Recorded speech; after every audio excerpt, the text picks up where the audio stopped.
अहिल्यानगर जिल्ह्यातील श्रीरामपूरमध्ये काँग्रेस जिल्हाध्यक्ष गुजर यांचं अपहरण करून मारहाण। हिंदुत्ववादी संघटनेच्या कार्यकर्त्यांनी अपहरण केल्याचा आरोप।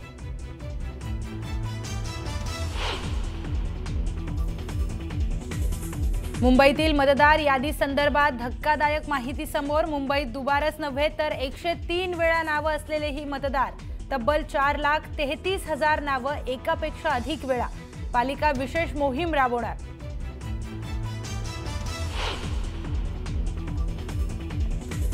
नाशिकच्या प्रचार सभेत पाणी पुरवठा योजनेवरून गुलाबराव पाटलांची अजित पवारांवर टोलेबाजी। भगूरला जाऊन योजनेची घोषणा करा असं मी अजित पवारांना सांगितलेलं, त्यामुळे दुसऱ्यांची पोरं आपली सांगू नयेत। अजित पवारांना सणसणीत टोला।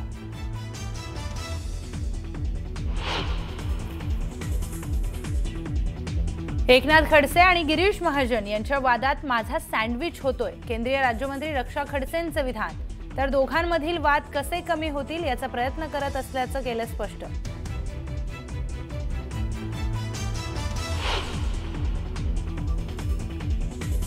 अमरावतीच्या वरुडमध्ये लग्नानंतर अवघ्या अर्ध्या तासातच हृदयविकाराच्या झटक्यानं नवरदेवाचा मृत्यू। लग्न मंडपामध्ये पसरली शोककळा।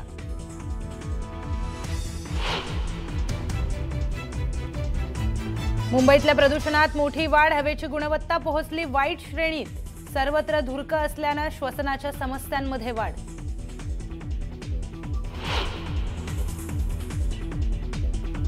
मुंबईच्या कुर्ल्यात वाढदिवसाचं सेलिब्रेशन करताना 5 मित्रांनी 21 वर्षीय मित्राला पेटवलं। वाढदिवस साजरा करताना मित्रांमध्ये झाला होता वाद, 5 आरोपींना अटक।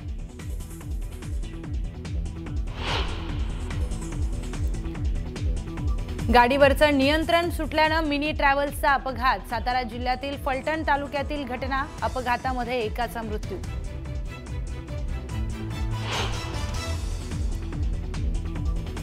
T20 क्रिकेट वर्ल्ड कपला 7 फेब्रुवारीपासून होणार सुरुवात। भारत आणि पाकिस्तान दरम्यान 15 फेब्रुवारीला महामुकाबला।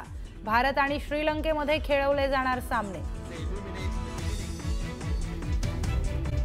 बातम्या पाहणार आहोत वेगवान स्वरूपात। धाराशिव जिल्ह्यातील उमरगा शहरात काँग्रेस आणि शिवसेनेच्या युतीचा नवा अध्याय सुरू झालाय। माजी खासदार रवींद्र गायकवाड यांचे सुपुत्र शिवसेनेकडून नगराध्यक्षपदासाठी रिंगणात उतरलेत। काँग्रेसला सोबत घेत ही युती करण्यात आली असून शिवसेनेनं भाजपसोबत काडीमोड घेत काँग्रेससोबत घरोबा केलाय। अमरावतीच्या धामणगाव नगर परिषद नगराध्यक्षपदासाठी भारतीय जनता पक्षाचे नेते माजी आमदार अरुण अडसड यांची कन्या, तर धामणगाव रेल्वे मतदारसंघाचे भाजपचे आमदार प्रताप अडसड यांची बहीण अर्चना रोठे अडसड यांना उमेदवारी देण्यात आलेली आहे। अर्चना रोठे यांच्यावर घराणेशाहीचा आरोप लावण्यात आलाय। काँग्रेसच्या कार्यकर्त्यांसाठी माजी मुख्यमंत्री पृथ्वीराज चव्हाण यांच्या सौभाग्यवती सत्वशीला चव्हाण या कराड नगरपालिकेच्या निवडणुकीच्या प्रचारात सक्रिय झाल्यात। काँग्रेसचे नगराध्यक्षपदाचे उमेदवार झाकीर पठाण यांच्यासाठी शहरातून पदयात्रा काढत काँग्रेसच्या उमेदवारांना निवडून देण्याचं आवाहन केलं। कामठी नगर परिषदेमध्ये काँग्रेसचे पर्यायी उमेदवार आसिफ सरमतिया यांचा उमेदवारी अर्ज एबी फॉर्म अधिकृत नसल्याचा मुद्दा मान्य करत नागपूर खंडपीठानं उमेदवारी अर्ज बाद ठरवला। त्यामुळे काँग्रेसकडून हाजी अब्दुल शकूर नागाणी हे अधिकृत उमेदवार ठरले। भिवंडी निजामपूर शहर महानगरपालिकेच्या मुख्यालयाच्या इमारतीच्या नावातील र हरवलाय। घटनेला 2 महिने होत आले तरी पालिका प्रशासन लक्ष देत नसल्यानं पालिका प्रशासन नगरातील नळ, गटार, रस्त्यांप्रमाणेच मुख्यालयाच्या नावाबाबत देखील उदासीन असल्याची चर्चा होते। धाराशिव नगरपालिका निवडणूक प्रचाराचा जोर दिवसेंदिवस वाढतोय। मतदारांना प्रभावित करण्यासाठी उमेदवार वेगवेगळी शक्कल लढवत आहेत। वासुदेवाची मदतही उमेदवारांकडून घेतली जाते। लोणावळ्यातील राजमाची उद्यानाजवळ हातावर पोट असलेली दिवसभर पेरू विकून उदरनिर्वाह करणारी भाग्यश्री जगताप यासुद्धा निवडणूक रिंगणात उतरलेल्या आहेत। राष्ट्रवादी काँग्रेसकडून लोणावळा नगर परिषदेची अधिकृत उमेदवारी त्यांना मिळाली आहे। मुंबई मतदार यादीतील दुबार नावांवरून राजकीय पक्षांनी आरोपांच्या फैरी झाडलेल्या असताना आता मुंबई महापालिका प्रशासनाने देखील याबाबत कबुली दिली आहे। एकूण 227 प्रभागांमध्ये 11 लाख दुबार नावं असल्याचं आढळून आलंय। तर त्यापैकी काही नावं ही दुबार तिबार नाहीत तर 100 वेळाही आहेत अशी 4 लाख नावं अनेक वेळा अनेक प्रभागांमध्ये असल्याचं आढळून आलं। उपमुख्यमंत्री एकनाथ शिंदे यांनी चंद्रपूरसह विदर्भात नगरपरिषद निवडणूक प्रचार सभांचा धडाका लावला। चंद्रपूर जिल्ह्यातील भद्रावतीचे प्रफुल्ल चटकी आणि वरोरा नगरपरिषद नगराध्यक्षपद उमेदवार ज्योती मत्ते यांना विजयी करण्याचं आवाहन केलंय। नगरपरिषदांवर सत्ता खेचून आणण्याचं आवाहन उपमुख्यमंत्री शिंदे यांनी केलंय।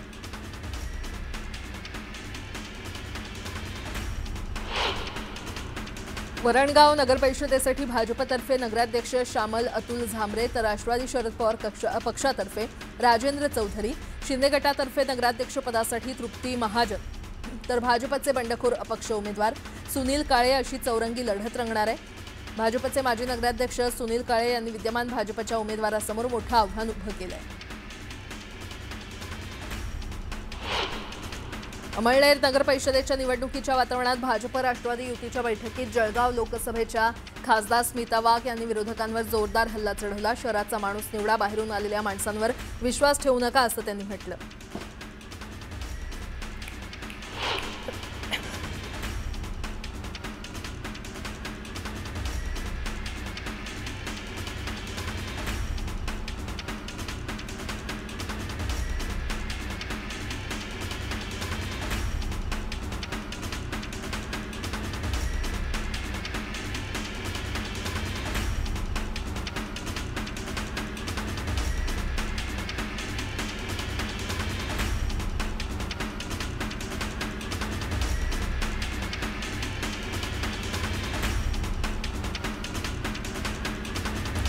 राज्यातील स्थानिक संस्थांमध्ये इतर मागास प्रवर्गासाठी 50% अधिक आरक्षण लागू असलेल्या 57 नगरपालिकांमध्ये सर्वाधिक 17 पालिका या नागपूर जिल्ह्यातील आहेत। स्थानिक स्वराज्य संस्थांमध्ये नागरिकांचा इतर मागास प्रवर्ग ओबीसींसाठी सरसकट 27% आरक्षण लागू केले आणि त्यामुळे अनेक ठिकाणी एकूण आरक्षण 50%च्या पुढे गेले।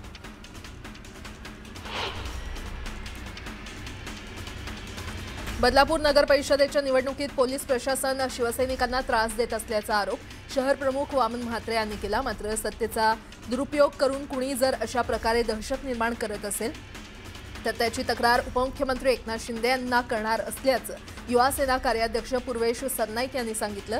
पूर्वेश यांचा भाजपकडे रोख होता का असा सवाल त्यामुळे उपस्थित होतोय।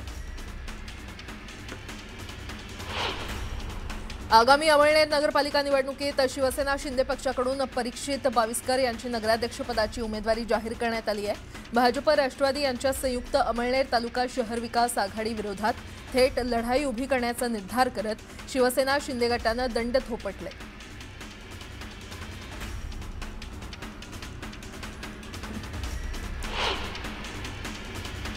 पुढची बातमी, नगरपालिका आणि नगरपरिषदेच्या निवडणुकीच्या प्रचाराला हळूहळू रंग चढू लागलाय। बडे नेते विविध मतदारसंघात जाऊन मोठमोठी आश्वासनं देऊ लागले। विशेष म्हणजे यंदा अनेक ठिकाणी महायुतीतले मित्रपक्षांमध्येच मुख्य लढत होत असल्यानं सर्वच पुढारी निधी देण्याच्या वल्गना करू लागले।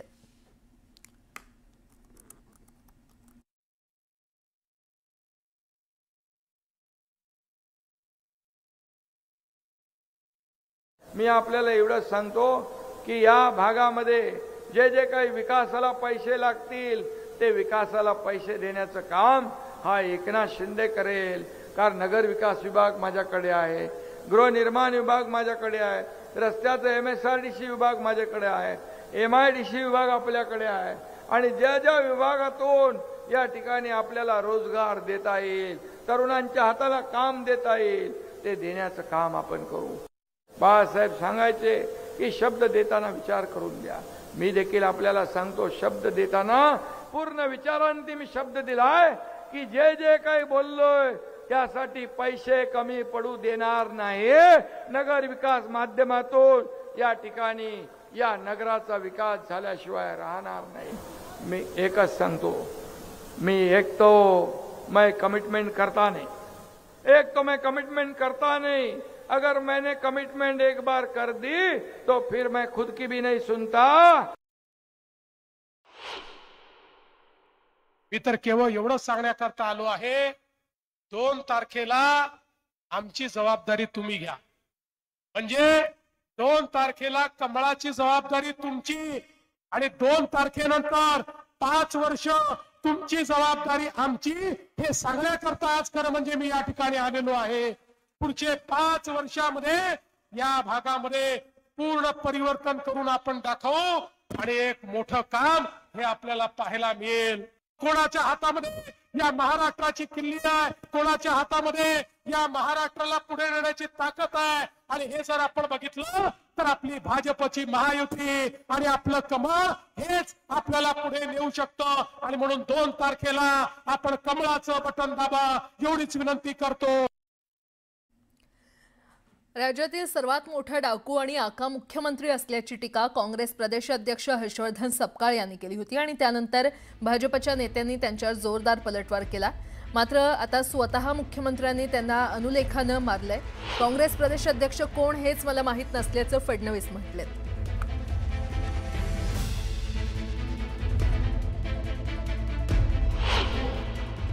मगर सबसे बड़ी नार्को टेस्ट किसी करने को ना, तो जिसने मराठा विरुद्ध ओबीसी की लड़ाई, जिसने ओबीसी विरुद्ध विजेएनटी की लड़ाई, जिसने विजेएनटी विरुद्ध आदिवासी की लड़ाई, जिसने हिंदू विरुद्ध मुसलमान की लड़ी, ये सबसे बड़ा डाकू, सबसे बड़ा आका और सबसे बड़ा दरिंदा यदि कोई होगा तो महाराष्ट्र का मुख्यमंत्री देवेंद्र फडणवीस है। या ठिकाणी काही तुमच्याबद्दल बोलले आहेत। म्हटलं कोण काँग्रेसचे प्रदेशाध्यक्ष, मी पण त्यांना ओळखत नाही, महाराष्ट्रात कोणी त्यांना ओळखत नाही, त्याच्यामुळे मी कशाला माझा वेळ वाया घालू, मी कशाला त्यांच्यावर बोलू। मी सकारात्मक मत मागण्याकरता आलो आहे। ज्यांना कोणी ओळखत नाही, ज्यांना कोणी मानत नाही, अरे हे चिखली शहर भारतीय जनता पार्टीचं महायुतीचं आमचं शहर आहे। पुन्हा एकदा बातम्या वेगवान स्वरूपात। पुण्याच्या राजगड तालुक्यातील भट्टीखिंड मार्गावरील रस्त्याच्या डांबरीकरणाचं काम निकृष्ट दर्जाचं झालं असल्याचा आरोप स्थानिकांनी केलाय। रस्त्याचं काम केल्यानंतर दुसऱ्याच दिवशी रस्त्यावर खड्डे पडल्याचं पाहायला मिळालं। सिंधुदुर्गमध्ये भाजपच्या सभेत शिल्पा खोत यांनी आमदार निलेश राणेंवर हल्लाबोल केलाय। एक स्त्री पुढे आली की तिच्यावर होणारा आरोपांचा मारा मनाला वेदना देणारा आहे। मला पूर्वी निलेश राणे यांनी शिवसेनेतून नगराध्यक्षपदाची निवडणूक लढवण्याची ऑफर दिली होती, मग मी त्यावेळी योग्य होती तर आता अयोग्य कशी, असा सवाल शिल्पा खोत यांनी विचारलाय।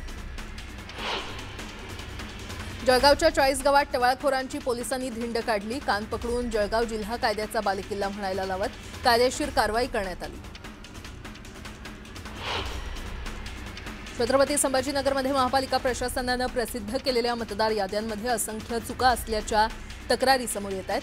प्रशासक जी श्रीकांत यांनी अधिकाऱ्यांची बैठक घेतली। त्यात मतदार याद्यांमधील चुका ही गंभीर बाब असून त्या दुरुस्त करण्याची संधी आहे। त्यानंतरही चुका निदर्शनास आल्या तर थेट निलंबन करण्यात येईल असा दमही आयुक्तांनी दिला। नाशिकच्या भद्रकाली परिसरात कपडे खरेदीसाठी आलेल्या तिघांकडून दुकानदाराला मारहाण करण्यात आली। मारहाणीची घटना सीसीटीव्हीत कैद झाली आहे। पोलीस ठाण्यात गुन्हा देखील दाखल करण्यात आला। कल्याणमध्ये नामकरणावरून वाद पेटला। कल्याण गोरीपाडा सिटी पार्क रस्ता आणि चौकाच्या नामकरणावरून ग्रामस्थांनी संताप व्यक्त करत दिलेल्या नावांना कडाडून विरोध केला। ग्रामस्थ आणि माजी नगरसेवक आमने सामने आल्यानं उद्घाटन रद्द करण्यात आलं। मुंबईवर झालेल्या 26/11 दहशतवादी हल्ल्याला आज 17 वर्ष पूर्ण झाली आहेत। शहीदांना मुंबईकरांकडून भावपूर्ण श्रद्धांजली दिली जाते। वसईतील प्रदूषणामध्ये देखील मोठी वाढ झाली आहे। सर्वत्र ढगाळ वातावरण असून प्रदूषणामुळे हवेची गुणवत्ता वाईट श्रेणीमध्ये नोंदवण्यात आली आहे। मीरा भाईंदरसाठी महत्त्वाच्या असलेल्या सूर्या पाणीपुरवठा योजनेतील सर्व तांत्रिक अडथळे आता दूर झालेत। त्यामुळे पुढील वर्षाच्या मार्च महिन्यापासून मीरा भाईंदरकरांना धोधो पाणी मिळणार आहे।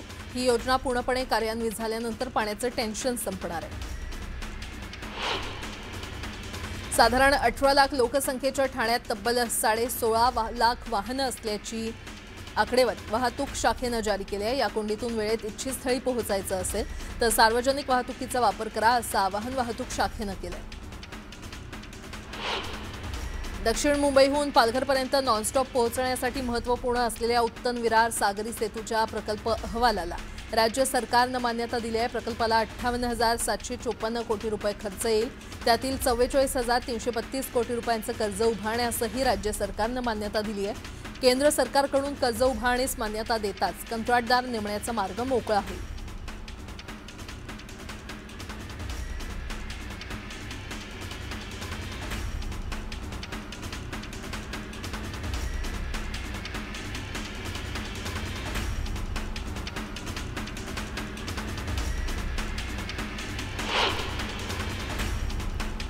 मुंबईतल्या बांधकामांसोबतच बेकऱ्यांमुळे प्रदूषण वाढत असून धुकं आणि धुलीकणांनी यात आणखी भर पडली आहे। एखाद्या परिसरात सलग 3 दिवस हवेच्या गुणवत्तेचा निर्देशांक 300च्या वर नोंदवला गेला तर संबंधित परिसर रेड झोन घोषित केला जाणार असून तेथील बांधकामं बंद केली जाणार आहेत।